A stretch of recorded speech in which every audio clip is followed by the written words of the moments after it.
안녕히 주무셨습니까? 이 아침에 저희들에게 새로운 생명을 주신 하나님께 감사를 드립니다. 그리고 자리를 박차고 일어나서 하나님 말씀을 들으러 인도해 주심을 감사합니다. 특별히 오늘 이 자리에 오신 모든 분들에게 하나님의 은혜와 평강이 풍성한 하루가 되시기를 간절히 소원합니다. 그래서 우리 옆에 계신 분들하고 좀 인사 좀 나눠주시겠습니까? 하나님의 축복이 풍성한 하루가 되시도록.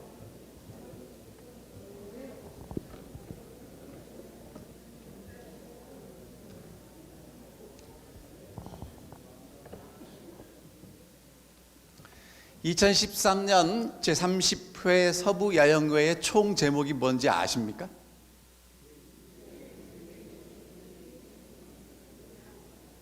역시 훌륭한 학생들이 이 자리에 나오셨습니다.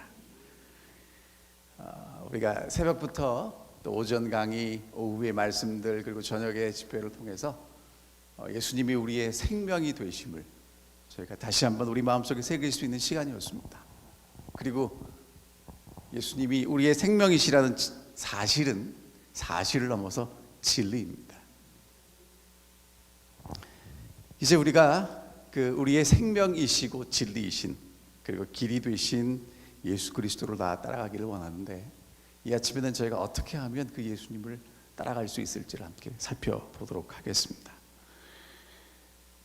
우리의 생명이신 예수 그리스도를 여러분 따라가실 때마다 여러분이 걸어가시는 그 길이 아스팔트가 쫙 깔리고 높지도 않고 이렇게 언덕만 나오는 그런 길을 걸어가시고 오셨고 걸어가고 계십니까?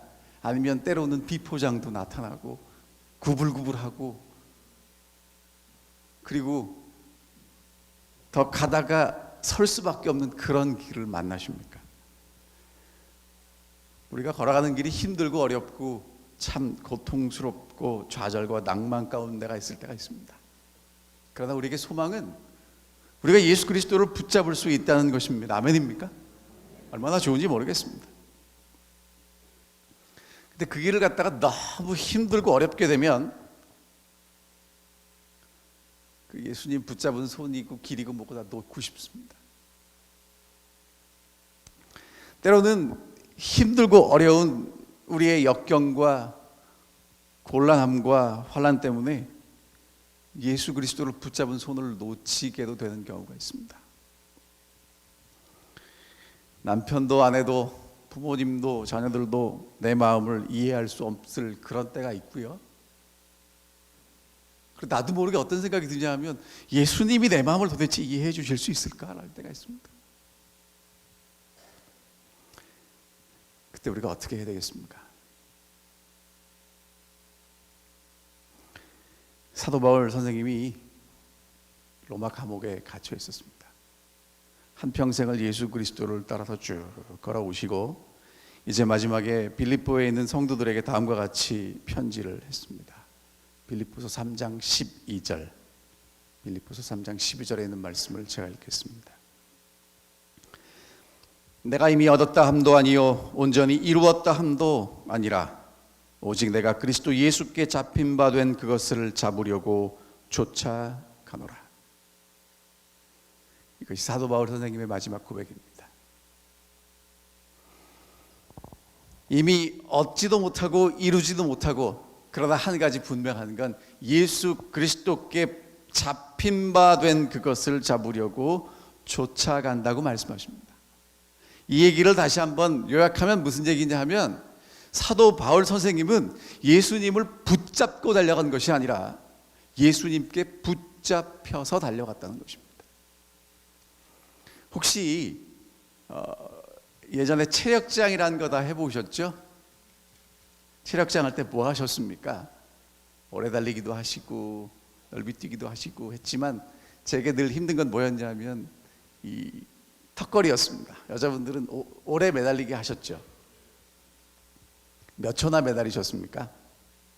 어떤 친구들은 시작과 동시에 떨어집니다. 힘이 없어서. 조금 잘 버티는 친구들은 30초, 1분, 3분. 근데 아무도 제가 30분 하는 친구 보지 못했습니다. 무슨 얘기입니까? 우리가 붙잡고 있으면 아무리 힘이 좋은 사람도 시간이 가면 힘이 빠지게 돼 있고 놓칠 수밖에 없다는 이야기입니다. 그러나 전능하신 우리 하나님이 우리를 붙잡으시면 우리가 끝까지 붙잡혀서 이 길을 갈 수 있게 될 것입니다. 그런데 우리가 어떻게 하면 예수님께 붙잡혀서 갈 수 있는지 그것을 우리에게 잘 보여주는 예수님 옆에 있었던 한 제자가 있습니다. 길이신 예수 그리스도를 일찍이 발견하고 한평생을 예수 그리스도만 따라갔던 제자가 있는데 그 제자는 베드로입니다. 저는 오늘 베드로의 삶을 통해서 우리가 어떻게 예수님께 붙잡혀야 되는지를 좀 보여드리겠습니다. 마태복음 4장 18절 19절에 보면 갈릴리 해변에 다니시다가 두 형제 곧 베드로라 하는 시몬과 그의 형제 안드레가 바다에 금을 던지는 것을 보시니 저희는 어부라 말씀하시되 나를 따라오너라 내가 너희로 사람을 낚는 어부가 되게 하리라 하시니. 이 장면은 예수님께서 이 베드로를 부르시는 장면입니다. 사실 성경을 읽어보면 이때가 베드로가 예수님을 처음 만났을 때는 아닙니다. 이미 예수님께서 요단강에서 침례를 받으시고 난 다음에 이 안드레와 함께 베드로가 예수님을 만났습니다. 그런데 예수님 만나고 따라다니다가 지금은 뭐 할 때냐 하면 또 다시 가서 고기를 잡을 때입니다. 근데 예수님이 베드로에게 오셨습니다. 금을 던지는 것을 보시고 잠깐만 니네 나 따라와라. 그럼 고기 잡는 어부가 아니라 사람을 낚는 어부가 되게 해주시겠다고 약속과 비전과 소망의 말씀을 주셨습니다. 여러분, 베드로가 예수님의 제자가 되기로 선택했습니까? 예수님이 베드로를 제자로 부르셨습니까? 역시 여러분들은 정말 확실한 걸 알고 계십니다. 여러분, 오늘 여러분과 제가 예수 그리스도의 제자로 부르심을 받고 이 아침에 하나님 앞에 나온 건 내가 열심히 있기 때문입니까? 예수님이 오늘 우리를 불러주셨기 때문입니까?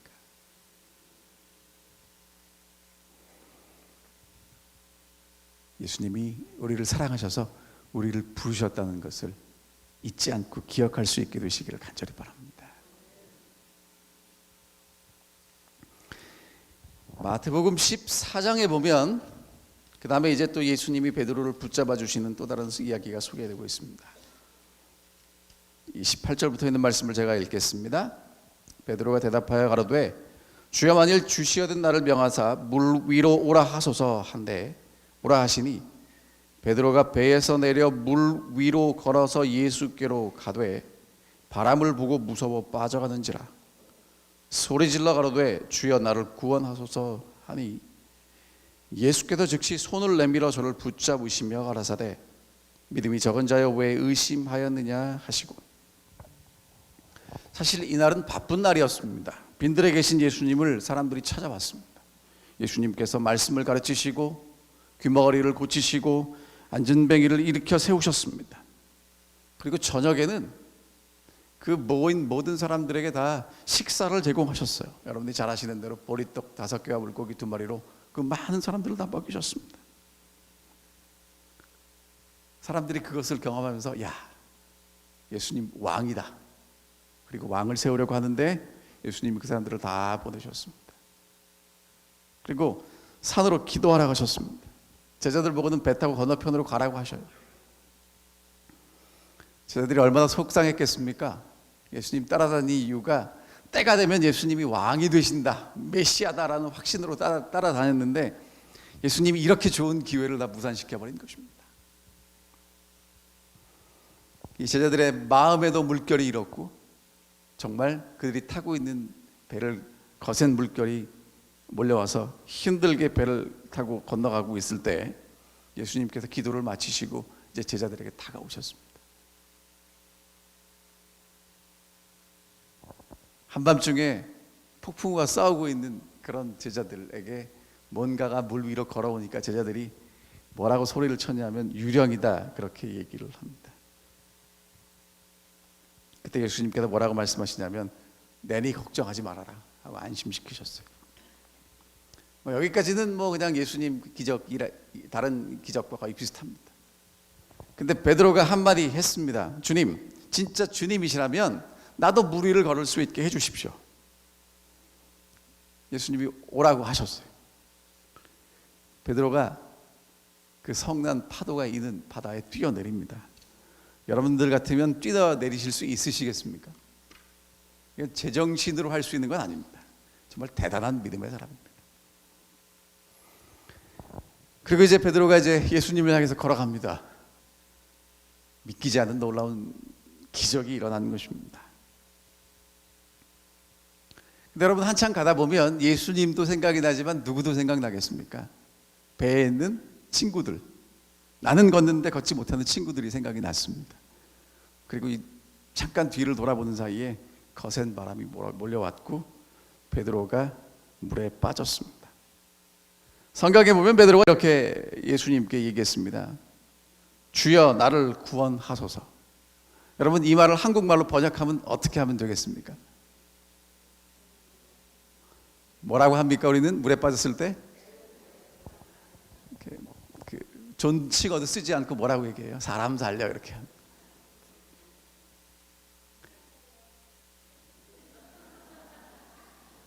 오늘 여러분 이따 기도하실 때 반드시 하셔야 될 기도 제목 중에 하나입니다. 성경에 이렇게 써 있습니다. 31절, 예수께서 즉시 손을 내어 밀어 저를 붙잡으시며. 누가 베드로를 붙잡았다고 하십니까? 사실 물에 빠진 사람은 지푸라기라도 붙잡으려고 합니다. 맞습니까? 근데 여러분 상상해 보시기 바랍니다. 이 망망대해에서 배 한 척 떠 있고 예수님이 계신데 베드로가 예수님이 어디 계신 줄 알고 찾아서 붙잡겠습니까? 가능하다고 생각하십니까?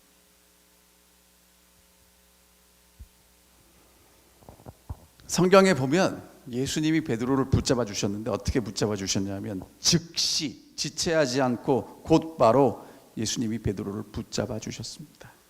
그리고 베드로를 건져 올리십니다. 우리가 하루하루를 살아가다 보면 베드로처럼 여러 가지 많은 경험들을 하고 살아가게 되죠. 아침에 오늘처럼 저희가 말씀을 듣고 말씀을 읽고 기도하면 힘이 나서 정말 5천 명을 먹이는 것 같은 기적이 우리의 삶 속에 일어나기도 합니다. 하지만 풍랑이 몰아치면 그 순간 힘들고 어려워서 이렇게 살아야 되나라는 생각이 들기도 합니다. 정말 많은 바람이 우리에게 불어오는 것을 보게 됩니다. 건강 때문에, 또 부모님들은 자녀 때문에, 이 여러 가지 어려운 경제적인 문제 때문에, 그리고 직장에서나 교회에서는 그렇게 친했던 친구들이 그렇게 우리를 힘들고 어렵게 만드는 바람이 될 때가 있습니다. 그러면 그런 바람이 불어오면 예수님이 눈앞에서 사라집니다. 그리고는 베드로가 물에 빠진 것처럼 나도 모르게 어디론가 빠져서 헤어나오지 못하게 될 때가 있음을 보게 됩니다. 그때 여러분과 제가 뭐라고 기도하셔야 됩니까? 베드로처럼 주여 나를 구원해 주십시오. 그거에 힘드시면 한마디 하십시오. 사람 살려. 그러면 우리 주님께서 우리에게 손을 내미시고 우리를 붙잡아 주실 것입니다.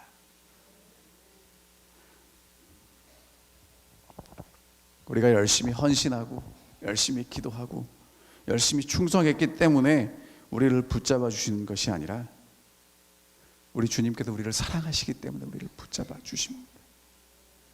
그리고 그 손에 붙잡혀야만 빠져가는 깊은 바다 속에서 건짐을 받고 다시 세움을 받아서 우리의 길을 걸어갈 수 있기 때문에 그렇습니다. 아기가 걸어갈 때 아기가 엄마 손을 붙잡습니까? 엄마가 아기 손을 붙잡습니까? 다 해보셨죠? 근데 아기가 엄마 손을 붙잡겠다고 조금 걷게 되면 자꾸 가다가 돌부리에 걸려서 어떻게 됩니까? 넘어집니다. 여러분과 제가 정말 힘들고 어려울 때는 예수님 의지하다가 조금 괜찮아지면 이제 누가 잡겠다고 그래요? 내가 잡겠다고 합니다. 여러분 그때 넘어지시면 기도하십시오. 우리 주님 우리를 붙잡아 주실 것입니다. 그래서 그 손에 붙잡혀서 오늘도 진리이시고 생명이신 예수 그리스도의 길을 걸어갈 수 있게 되시기를 간절히 바랍니다. 또 예수님이 베드로를 붙잡아 주신 것은 누가복음 22장에 소개되어 있습니다. 누가복음 22장 61절과 62절의 말씀을 제가 읽겠습니다. 주께서 돌이켜 베드로를 보시니 베드로가 주의 말씀 곧 오늘 닭 울기 전에 내가 3번 나를 부인하리라 하심이 생각나서 밖에 나가서 심히 통곡하니라. 여러분이 잘 아시는 말씀대로 잘 아시는 것대로 이 말씀은 이제 예수님 최후의 장면 중에 하나입니다. 예수님이 그날 저녁에 제자들과 함께 식사하셨습니다. 떡을 떼어 주시고 잔을 주시면서 새로운 언약을 맺으셨습니다. 그리고 겟세마네 동산에 가서 기도하시죠. 근데 기도가 끝날 때쯤 웅성웅성 거리는 소리와 함께 한 제자가 찾아왔는데 그 친구는 가룟 유다였습니다. 사랑하는 선생님, 예수님을 팔아버렸죠. 다른 때 같으면 예수님이 아주 지혜롭게 그 상황을 모면하고 피하시는데 그날은 예수님이 순순히 잡혀가십니다. 사랑하는 선생님이 잡혀가신다는 게 이해가 되지 않았습니다.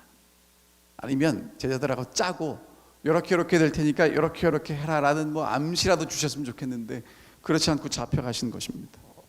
베드로가 처음에는 아무 생각 없어서 도망가다 보니까 아니에요. 그래서 이제 다시 예수님을 찾아옵니다. 그리고 이제 대제사장의 집에서 신문 받으시는 예수님을 찾아갔습니다.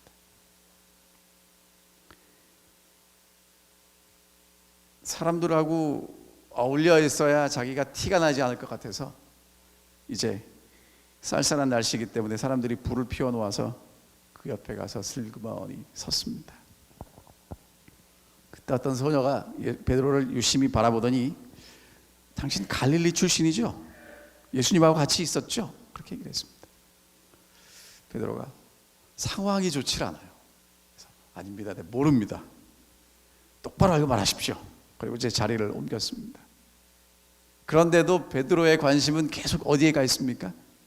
예수님께 가 있는 것입니다. 그리고 이제 베드로가 생각했습니다. 예수님이 이런 예수님이 아닌데. 그리고 앞으로는 어떻게 해야 될까? 정말 많이 혼란스러웠습니다. 그때 또 한 사람이 베드로를 향해서 질문합니다. 당신 예수 그리스도와 함께 있었지? 아니 예수님 알지도 못하는데 왜 생사람을 잡습니까? 예수님 모른다고요. 그리고 또 시간이 흘러갔습니다. 곁에 있었던 또 다른 사람이 이야기합니다. 우리가 보니까 당신은 예수님과 함께 있었던 그 일당이 맞아. 당신의 말소리가 그걸 보여주는데 그때 예수님이 베드로가 얼굴을 붉히면서 저주하고 맹세했습니다. 예수를 알지 못한다고. 그때 닭이 울었습니다. 예수님이 그날 저녁에 뭐라고 말씀하셨냐면 닭이 울기 전에 내가 나를 3번 부인할 거라고 말씀하셨습니다. 여러분 닭이 울었을 때 베드로가 무슨 생각을 했겠습니까? 앞에 있는 상황만 보다가 생각하다가 예수님 말씀이 생각났습니다. 닭이 울기 전에 부인한다고 했는데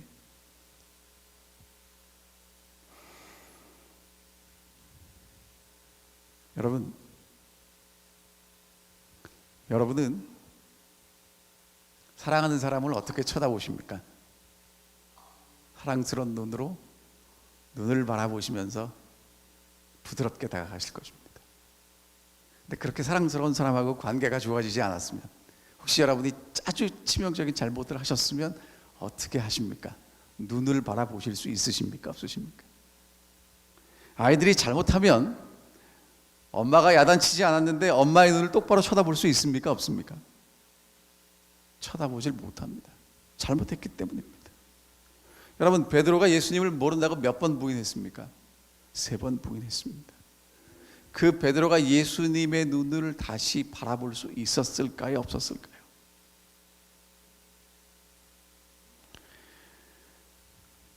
예수님을 향해서 충성을 맹세했을 때, 내가 죽을지라도 예수님을 버리지 않겠습니다라고 맹세했을 때는 예수님의 눈을 똑바로 바라볼 수 있었을 것입니다. 하지만 지금 닭울음 소리가 울렸습니다. 예수님을 3번이나 부인하고 저주했습니다. 사단이 베드로를 찾아왔고 그의 마음속에 많은 생각들을 집어넣었습니다. 너 오늘 예수님 죽어도 버리지 않겠다고 장담했지? 근데 네가 예수님을 모른다고 부인했어. 예수님을 버렸어. 예수님을 저주했어. 1번도 아니고 2번도 아니고 3번이나. 예수님이 너를 용서하실까?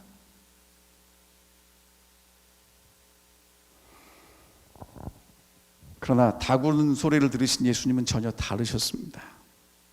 예수님은 지금 인류의 죄를 지기 위해서 세상 죄를 지고 가는 하나님의 어린 양이 되셔서 신문을 받으시고 이제 십자가로 가는 길이셨습니다.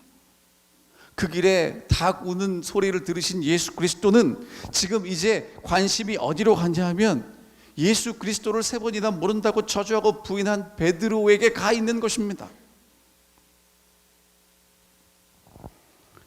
예수님이 재판을 받으시다가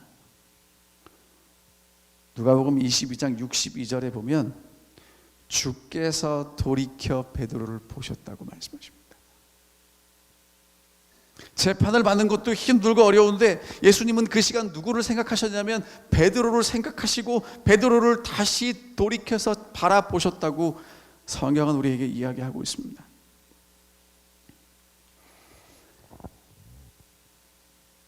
예수님이 왜 닭이 울기 전에 3번이나 나를 부인할 거라고 말씀하셨을까요?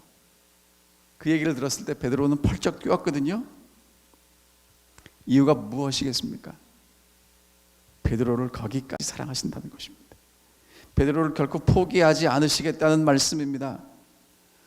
예수님을 1번도 아니고 3번씩이나 부인했던 베드로, 아무리 믿음이 있어도 예수님을 다시 바라볼 수가 없어요. 지가 한 짓이 있지.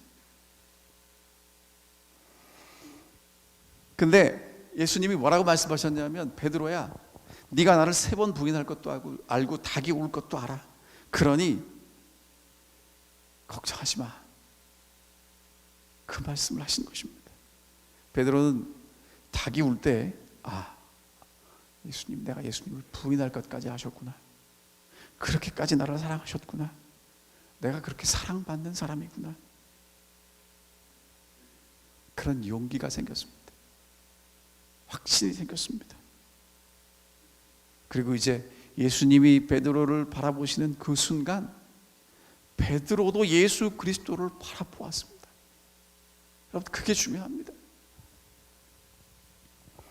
시대 소망에는 이렇게 기록해 있습니다.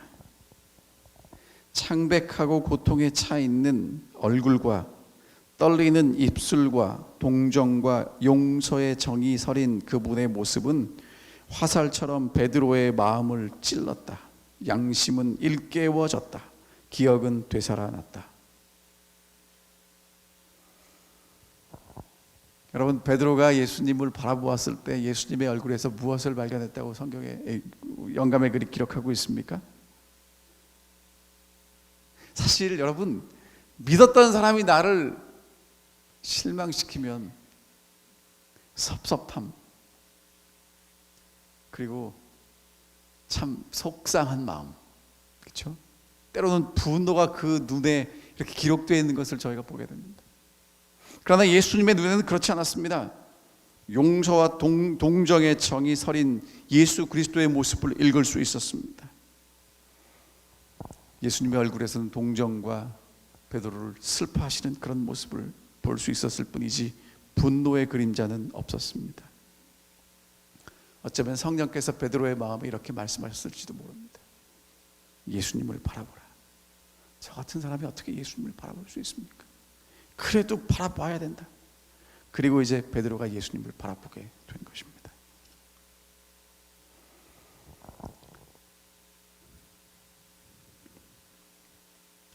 예수님이 오늘 이 아침에 우리에게 뭐라고 말씀하시냐면 예수님을 바라보라고 말씀하십니다.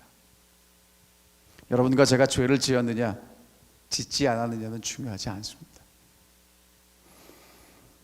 다른 사람들이 우리가 잘못한 잘못 때문에 우리를 죄인 취급할 수도 있습니다. 남들이 그렇게 보지 않을지라도 내 양심 때문에 내가 그것 때문에 너무 부담되고 힘들고 어려울 수도 있습니다. 웬만큼 잘못하고 웬만큼 죄를 지으면 그래도 믿음으로 예수님 앞에 나올 수 있는데 도저히 그렇게 될 수 없을 그 상황에 우리에게 뭐라고 말씀하시냐면 예수님을 바라보라고 말씀하십니다. 예수님을 생각하라고 말씀하십니다. 그러면 예수님이 베드로의 손을 잡아주신 것보다 더 큰 예수님의 사랑과 용서의 눈길이 베드로를 사로잡았던 것처럼 우리가 예수님의 사랑에 또다시 한번 사로잡힐 수 있을 것이라고 말씀하고 계시는 것입니다. 여러분, 이 아침에 주님 앞에 나오셨습니다. 기도하실 것입니다. 예수님이 우리를 아직도 사랑하시고 용서하시고 우리를 돌보신다는 그 확신에 사로잡히는 이 아침이 되시기를 간절히 바랍니다.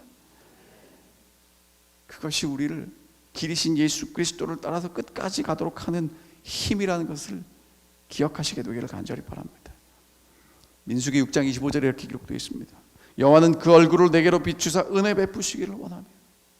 여러분과 제가 예수 그리스도를 바라보는 한, 예수 그리스도를 생각하는 한 우리에게는 소망이 있습니다. 왜냐하면 베드로를 용서하신 그 예수님이 우리를 용서하실 것이기 때문입니다. 베드로에게 다시 한번 기회를 주신 그 예수님이 우리에게 다시 한번 기회를 주실 것이기 때문에 그렇습니다. 예수 그리스도의 용서의 눈빛, 예수 그리스도의 사랑의 눈빛에 다시 한번 사로잡히는 우리 모두가 되기를 간절히 바랍니다. 이제 예수님이 베드로를 붙잡아 주신 또 다른 장면을 여러분들에게 소개해 드리겠습니다. 요한복음 21장 15절부터 있는 말씀입니다. 저희가 조반 먹은 후에 예수께서 시몬 베드로에게 이르시되 요한의 아들 시몬아 내가 이 사람들보다 나를 더 사랑하느냐 하시니 가로되 그러하외다. 내가 주를 사랑하는 줄을 주께서 아시나이다. 가라사대 어린 양을 먹이라 하시고 또 두 번째 가라사대 요한의 아들 시몬아 내가 나를 사랑하느냐 하시니 가로되 주여 그러하이다. 내가 주를 사랑하는 줄을 주께서 아시나이다. 가라사대 내 양을 치라 하시고 세 번째 가라사대 요한의 아들 시몬아 내가 나를 사랑하느냐 하시니 주께서 세 번째 내가 나를 사랑하느냐 하심으로 베드로가 근심하여 가로되 주여 모든 것을 아시오매 내가 주를 사랑하는 줄을 주께서 아시나이다. 예수께서 가라사대 내 양을 먹이라. 이 사건도 잘 아시는 말씀입니다. 예수님 부활하신 다음에 제자들이 이제 갈릴리 호수에 가서 다시 고기를 잡다 예수님 만난 장면입니다. 밤새도록 고기 잡았는데 한 마리도 못 잡죠. 그때 예수님의 은혜로 이 그물에 가득 차도록 고기를 잡았습니다. 이 제자들 중에 요한이 굉장히 예수님을 사랑했던 제자라 저 물 밖에 서서 우리에게 고기를 잡게 해주신 분이 예수님이라는 것을 얘기했습니다. 그때 베드로는 고기 잡던 사람이 예수님이란 이야기를 듣고 고기를 다 버려두고 예수님께 수영해서 갑니다. 헤엄쳐서 갑니다. 근데 가서 무슨 얘기를 하겠습니까? 아무 말도 못하죠. 예수님이 시장한 제자들을 위해서 모닥불을 피워놓고 떡을 구워놓고 또 잡아온 생선을 구워서 아주 좋은 아침 식사를 준비해 주셨습니다. 근데 여러분 모닥불 하면 베드로에게는 뭐가 생각나겠습니까? 얼마 전에 예수님 모른다고 3번 부인했던 장소가 바로 모닥불 앞입니다. 아침을 다 먹고 난 다음에 예수님이 요한의 아들 시몬아 베드로를 부르셨어요. 이 사람들보다 내가 나를 더 사랑하느냐? 베드로가 대답합니다. 주여 그러하이다. 내가 주를 사랑하는 줄을 주께서 아시나이다. 몇 번이나 물으셨어요? 3번. 왜냐하면 3번 모른다고 부인했기 때문입니다. 근데 여러분 이 이야기에 제가 오늘 여러분들에게 말씀드리고 싶은 핵심 하나만 말씀드립니다. 여러분은 누구에게 사랑하느냐고 물어보십니까? 사랑하는 사람에게 사랑한다고 물어봅니다. 너무나 당연한 얘기를 왜 하냐면요, 여러분, 지금 예수님은 베드로에게 내가 나를 사랑하느냐라고만 물으신 게 아니라 베드로의 마음을 확인하고 싶으신 것뿐만 아니라 예수님이 베드로를 정말 아직도 사랑하고 계시다고 고백하고 계시는 것입니다. 아무에게나 사랑하냐고 묻지 않아요. 여기 훌륭한 집사님들, 여집사님들 많이 계시지만 제가 그 집사님들을 존경하고 좋아하지만 사랑하냐고 묻지 않습니다. 저는 사랑하는 것을 누구에게만 묻냐면 저희 집사람에게만 묻습니다. 왜? 제가 정말 사랑하니까. 예수님이 베드로를 정말 사랑하셨어요. 내가 나를 사랑하느냐, 무슨 얘기예요? 나는 지금도 너를 사랑하고 있는데 너도 나를 사랑하느냐고 물으시는 것입니다. 그럼 여러분, 베드로가 전에 같으면 뭐라고 대답해야 돼요? 내가 주님을 사랑합니다. 내가 이 사람들보다 주님을 더 사랑합니다. 내가 죽을지라도 주님을 사랑합니다 라고 대답을 해야 되는데 베드로가 뭐라고 대답을 해요? 내가 주님을 사랑하는 줄을 누가 아십니다? 이제까지는 누가 예수님을 붙잡았어요? 베드로가 붙잡았는데 베드로가 이제 보니까 내가 붙잡는 게 아니라 예수님이 나를 붙잡는다는 것을 깨달은 것입니다. 붙잡혔어요. 베드로는 예수님을 만난 이후에 평생을 붙잡혀서 살았습니다. 예수님은 정말 베드로를 사랑하셨고요, 베드로가 물에 빠졌을 때 즉시 손을 내미사 베드로를 붙잡아 주셨습니다. 베드로가 예수님을 모른다고 3번이나 부인했을 때 베드로를 먼저 바라보시고 사랑의 눈으로 베드로를 붙잡으셨습니다. 여러분, 혹시 그런 상상 해보셨습니까? 베드로가 정말 용기를 내서 그래도 예수님이 나를 사랑하시겠지 하고 예수님을 딱 바라봤는데 예수님이 베드로를 바라보지 않으셨다면, 그러나 분명한 사실은 여러분과 제가 예수님을 바라보는 한 예수님은 우리를 바라보실 것입니다.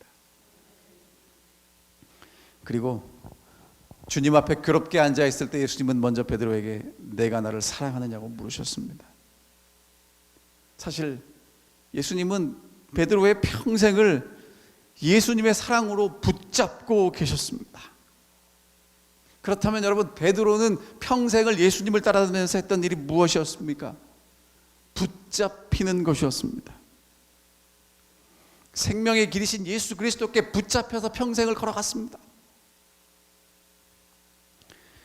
물에 빠졌을 때 예수님 나 좀 살려주세요 했을 때 예수님이 베드로의 손을 붙잡으셨고 베드로는 예수님께 붙잡혔습니다.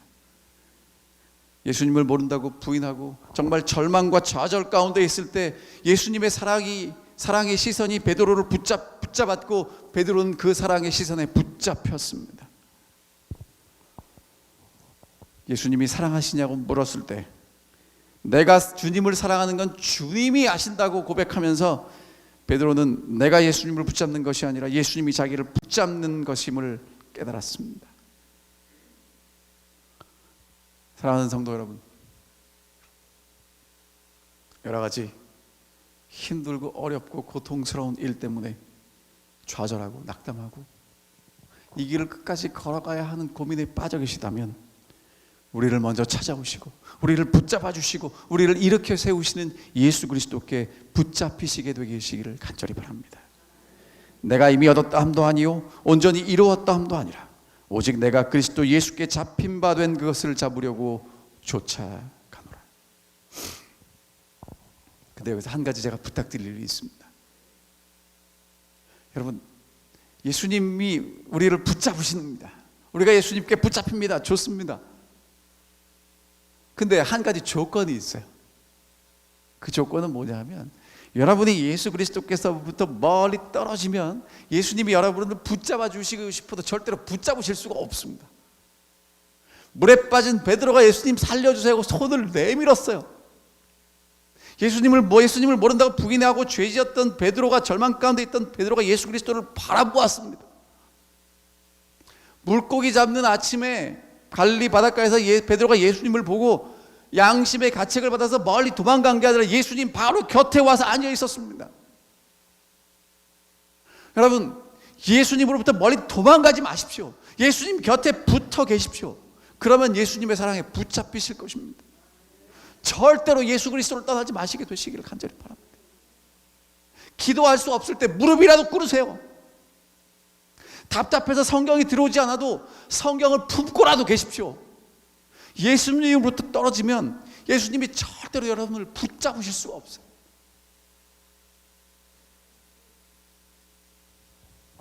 어떤 선배님이 이렇게 말씀하시더라고요. 인생길을 걸어가다가 넘어질 때 방향을 교회 쪽으로 넘어지랍니다. 그래야 소망이 있답니다. 시편 48편 14절에 이런 말씀이 있습니다. 이 하나님은 우리 하나님이시니 우리를 죽을 때까지 인도하시리라. 끝까지. 언제까지요? 내가 죽을 때까지 우리를 인도하실 그 예수 그리스도를 인하여 하나님께 감사드립니다. 자, 여러분들에게 한 가지 이야기를 좀 해드리겠습니다. 이 이야기는 무슨 이야기냐면 철인 3종 경기에 대한 이야기입니다. 여러분, 철인 3종 경기가 어떤 이야기인지 아십니까? 철인 3종 경기는요, 수영으로 2.4마일을 수영해서 가야 됩니다. 그리고 이제 사이클을 타고 112마일을 달립니다. 그 다음에 이제 마라톤 풀코스 26.219마일 42.195km를 달려가야 합니다. 힘들고 어려운 경기라 100명이 출발하면 7명 정도가 완주를 한답니다. 그러니까 아무나 하는 경기가 아니죠. 그런데 이 경기를 완주한 아주 대단한 이 철인이 있습니다. 그분의 모습을 좀 띄워주시겠습니까? 예. 릭 호이트, 딕 호이트 부자입니다. 이 사실 이 릭이라는 저 앞에 그 휠체어를 타고 있는 이 아들은 태어날 때 탯줄이 목에 감기는 바람에 뇌에 손상을 입어서 말을 하지 못하고 손발을 쓸 수 없는 그런 아이로 태어났습니다. 의사들이 뭐라고 얘기를 했냐면 아무짝에도 쓸모없는 식물인간처럼 될 것이니 고아원에 갖다 맡기라고 했습니다. 근데 이 부모님이 그럴 수가 없는 것입니다. 그래서 이제 집에서 데리고 키웠습니다. 이 아버지는 이 아들의 눈에서 뭔가를 봤어요. 뭔가를 봤어요. 그래서 이제 이 아들이 이제 컴퓨터를 통해서 이제 사지를 쓸 수 없으니까 이 머리를 움직여서 의사소통을 합니다. 어느 날 이 릭이 아버지에게 학교를 갔다 와서 다음과 같은 부탁을 했습니다. 내 친구 중에 교통사고로 불구된 친구가 있어서 우리가 5마일 달리기 대회를 하는데 거기에 참가하고 싶다는 것입니다. 아버지가 평상시 달려본 적이 없는 사람인데 이 아들의 소원을 들어주기 위해서 이제 휠체어를 밀고 5마일 달리기 대회에 참석했습니다. 참석자 중에 꼴찌는 하지 않고 다행히 꼴찌해서 그 다음 번째 완주를 했어요. 그리고 이제 릭은 그날 밤에 컴퓨터에 이렇게 적었습니다. 우리가 달릴 때 나는 장애인이 아닌 것 같았어요. 아들이 달릴 때 너무너무 행복해했습니다. 그래서 이제 이 부자의 달리기가 시작이 됐습니다. 처음에 이제 보스턴 마라톤을 1981년에 출전했는데 10km를 달리고 포기를 했습니다. 그러나 그 다음 해 1982년에 완주에 성공합니다. 그리고 이 부자의 최고의 기록은 2시간 40분 47초예요. 대단한 기록입니다.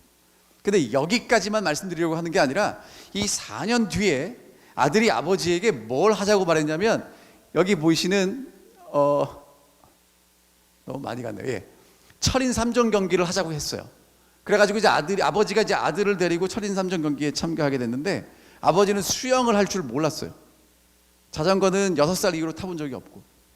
그래가지고 이제 아버지가 아들을 데리고 이제 철인 3종 경기를 했는데 정말 그 아들을 여기 보이시죠? 고무 보트에 태우고는 2.2마일을 헤엄쳐 갑니다.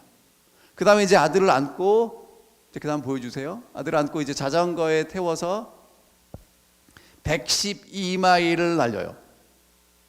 그 다음에 이제 이게 끝나면 아들을 데리고 이제 그 다음 장면 좀 보여주시겠습니다. 예. 42.195km를 달리는 것입니다. 여러분 철인 3종 경기 풀 코스가 몇 시에 시작하는지 아세요? 아침 7시에 시작한답니다. 그리고 밤 12시까지 들어오면 골인이에요. 첫 번째 달렸을 때 16시간 14분을 달렸답니다. 여러분, 이 아들이 어떻게 이것을 마칠 수 있었겠습니까? 이 아들이 한 것이 아니라 아버지 때문에 이것을 마칠 수 있었습니다. 이 닉과 이 부자는 보스턴 마라톤 대회를 25번 완주했고요. 철인 3종 경기를 8번이나 완주했습니다. 그리고 자전거를 타고 47일 동안에 6,000km를 달려서 미국을 횡단했답니다. 아들이 아버지에게 이렇게 컴퓨터로 이야기를 했습니다. 아버지 고마워요. 아버지가 없었다면 할 수 없었을 거예요. 아버지는 이렇게 대답합니다. 내가 없었다면 아버지는 하지 않았을 것이다. 여러분, 사도 바울이 이렇게 고백했습니다. 내가 그리스도께 잡힌 바 된 그것을 잡으려고 쫓아가노라. 사랑하는 아버지가 아들을 사랑하기 때문에 자전거를 타고 수영을 하고 휠체어를 끌고 달렸던 것처럼 우리의 사랑하는 아버지가 여러분과 저를 사랑하시기 때문에 우리의 이 길을, 우리가 가야 될 이 길을 우리를 붙잡고 달리실 것입니다. 우리가 가는 길이 험한 길도 있고 골짜기도 있고 산 꼭대기도 있고 정말 황량한 광야길도 있을지 모릅니다. 때로는 가는 길이 너무 힘들고 어렵고 고통스럽기 때문에 주저앉고 싶고 포기할지도 모릅니다. 그러나 여러분, 기억하십시오. 내가 혼자 가지 않습니다. 나 혼자는 결코 이 길을 갈 수 없지만 나를 붙잡고 계시는 예수 그리스도가 계시기에 우리는 끝까지 이 길을 갈 수 있게 된다는 것입니다. 여러분과 제가 필요한 건 뭐냐 하면 강인함도 아닙니다. 성공 못하셔도 좋습니다. 능력 없어도 괜찮습니다. 한 가지 분명한 사실은 여러분과 제가 예수 그리스도께 붙잡혀 있어야 한다는 것입니다. 예수 그리스도께 붙잡혀 있으면 예수님께서 우리를 생명샘까지 인도하실 것입니다. 여러분과 저의 목적이 무엇입니까? 여러분이 정말 성공하기 위해 사십니까? 행복하기 위해 사십니까? 맞습니다. 그러나 여러분과 제가 정말 바라고 달려가야 될 것은 하나님 앞에 서는 것인데 그 일을 위해서 예수 그리스도께서 우리를 인도해 주실 거라고 말씀하십니다. 그래서 이 아침 우리가 함께 찬양하겠습니다. 주님이여, 이 손을 꼭 잡고 가소서.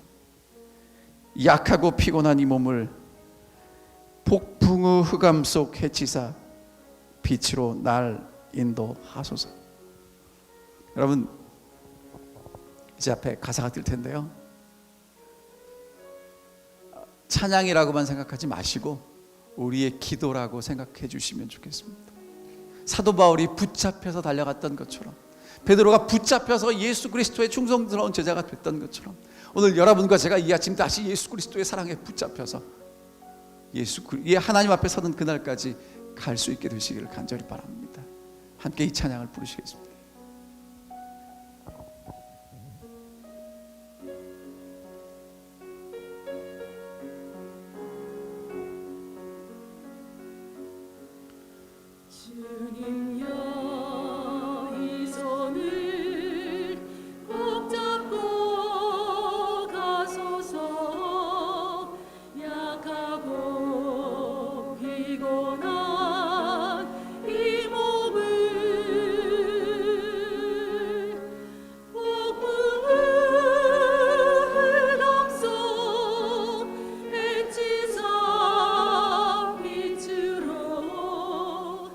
손잡고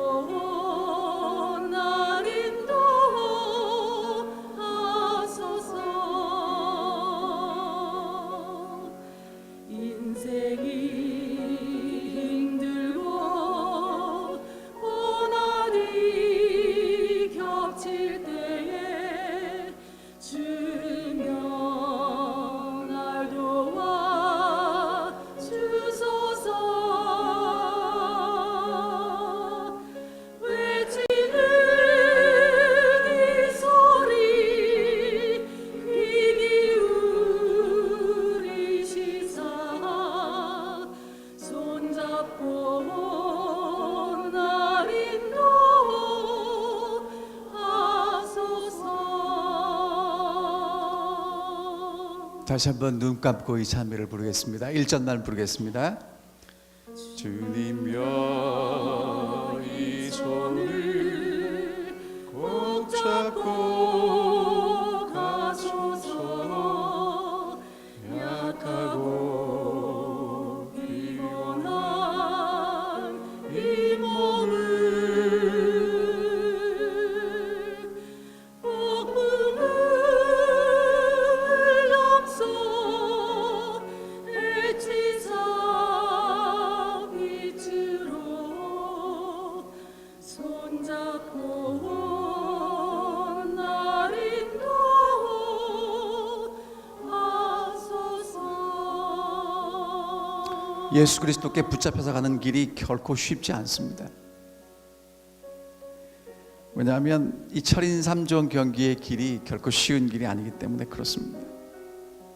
우리가 예수님 믿고 사는 길이 편안한 길이면 얼마나 좋겠습니까? 때로는 낭떠러지도 있고 골짜기도 있고 거칠고 힘든 길이 있음을 고백하게 됩니다. 하지만 예수님께 붙잡혀 있다면 우리는 반드시 이 길을 끝까지 달려가게 될 것을 확신합니다.